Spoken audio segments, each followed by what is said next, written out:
มาส่งพี่น้องสืบปนแหงของเขาเสียงอินดังเสียงอยู่ค่ะมาในวันที่4 เดือนปี2023มีทางสู่ก่อนในสื่อว่าขี่เฮหรือบีบยันสึกเกากลางตอนตัดที่ถอนออกลาเซียวลงปองซึ่งขี่บีบยันสึกเกากลางสมวัสุ่มถอนออกวิ่งลาเซียวเขากาติกวาดล่างแปดคือผงสู่ทั้งหมดหรือเซนัมก็เนินนาทีกุมกับสึกเกากลางเขาภายเมืองขี่อัมปันน้ำมันจากยาเข้าน้ำทั้งกินเสนายอัมขายปัญญาวานไหนหรือเซนัมก็มือหัวนาสึกเกากลางพงดาซึง ก็กรมการที่เมืองเขนั้นภายภูมิพลพันธ์เมืองเขเขาอำปันมันสอบปองมากขึ้นเนื้อแน่ป้าเสียมคนเนื้อเมืองหัวเฮือนเขาเสื้อในเอาอยู่ไว้ตั้งเมืองเขนั้นมดป้าเสียมไปมังมีเขาเสื้อในขี่เขาคุ้มกำไว้ยาววันไหน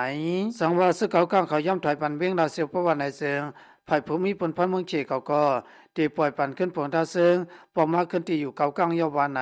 นางซึกเขาก้างเขาพอเตียทอนออกเวียงดาเสียวนั้นเขามาบีบยันตีดีว่าแดนสื่อเขาที่เมืองเขเขาออกไว้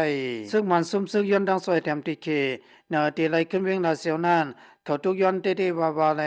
ย่ำเหลียวเขาเดียวภายภูมิพลพันธ์ละวกาอันกดทัดกวนเขาเมืองเสนันตีเขามาขึ้นที่เวียงดาเสียวในภายซึกเขาก้างเขาเฮกวนเสือนเหตุการณ์เมืองเสนันไปออกกระดังที่ยาววันไหนสู่กาไปถึงวันที่24 เดือนปี2024ในซึกเขาก้างเขาตีถอนออกเวียงดาเสียวกำน้อยพอถึงวันที่22 4 เดือนปี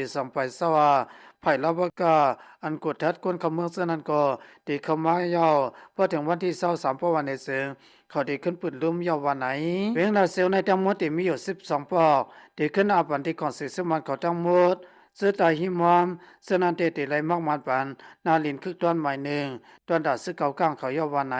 วันเสื้อมีหิมอมเวียงดาเสียวเสนันบอกสำนักปั่นม้วนเสนซึกเก่าก้างเขาที่ก้มกำแต่อันเขาปืนผ่าไว้วันที่4 4 เดือนปี2024ในวันไหนซึ่งมันเขาที่ขึ้นเขาอยู่ขึ้นเวียงดาเซียวเสื้อตาหิมอมเสื้อนันเตมักมันเป็นนาลินคึกตอนซึกเก่าก้างเขาเอ็นแห้งซึกเขาตั้งนำปักเศร้าอยู่ไว้วันไหนกวนเส้นเหตุการณ์ซึกเขาก้างอยู่ในเวียงลาเซียวเสนันที่10เฮ็ดในที่ออกแน่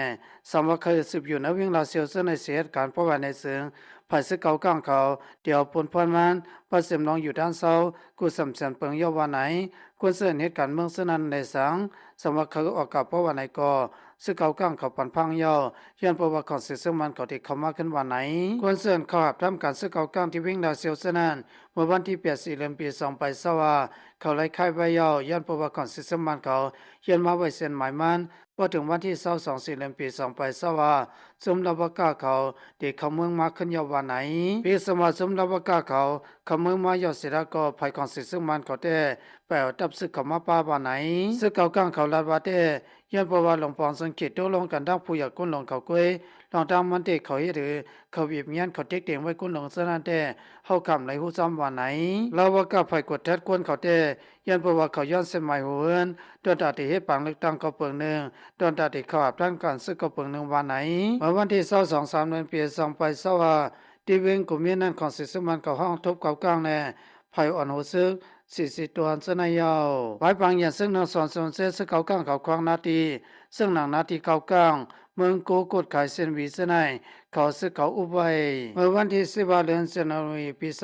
2024ซึกเขากลางในซึ่งมันพบทบกันที่เวงกุมินอุบกลุ่มกันเสร็จตัวลงในสายการตอนตัดเดียวกึดตึกเมื่อวันที่18 เดือนสิงหาคมปี2024น่าอยู่ยาวและบางอย่างซึ่งหนึ่งสอนสอนเสซึกเขากลางเขาตึกไรกาเวงปาลาเซลเลลอกไก่ปาเสียมงงนถึงซึกปะทองสนายาวซึ่งมันเขาหูลีอยู่สังวัดที่ออกขึ้นเพราะวันไหนซึ่งเขาเตรียมในขึ้นเวียงลาเซลยันผู้ลองตั้งสั่งนายเส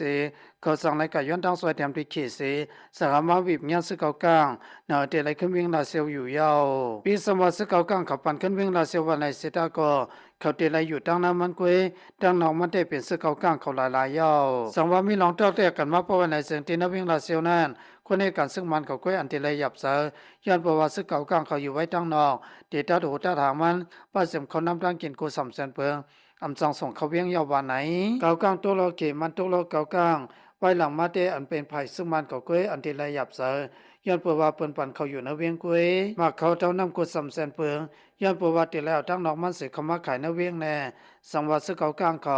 อำปันเอาเขาเวียงยาวเพราะว่าในเสืองกวนเซินอยู่ในเวียงมันเสนานกวนเซินเหตุการณ์ซึ่งมันเขาเสนานกุ้ยที่หยับเสยาวข่าวในมาที่สื่อข่าวคิดที่พอตัวล็อกพอสุกว่ายาตีในค่ะพี่น้องเสื้อส่งทำของเงาขอทั้งเสียงอะไรมีดูเสือเสื้อสาอะไรรอดพี่กันเสกำอย่าปีเล่มที่ตามของเขาเสียงอินเสกำค่ะ เมื่อส่งดังเซงคา